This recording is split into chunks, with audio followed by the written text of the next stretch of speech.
Kulungan ang bagsak ng 61 anyos na si Father Decoroso Cocoy Olmilla, kura paroko ng Nativity of Mary Parish sa Mandaue City, Cebu. Yan ay matapos siyang ireklamo ng pananakit umano sa isang batang babae. Miyerkules ng gabi nang makita raw ng ilang saksi ang pari na binubugbog ang 15 anyos na batang may kapansanan. Minumura pa umano ng pari ang bata. Makadungog man jumi diri nga unsaon niya. Naririnig talaga namin dito, yung nanay at anak yung pinapagalitan. Ang sakit magsalita. Kaming nasa labas, nasasaktan kami kahit naririnig lang namin.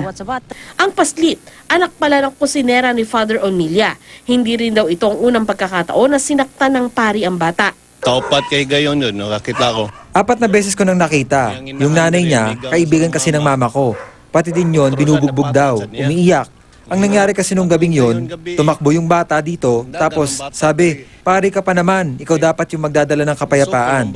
Layo sa simbahan na may... Sa likod daw kasi ng simbahan, may batang umiyak. Tapos may mga tao. Ang sabi, binugbog daw siya ng pare.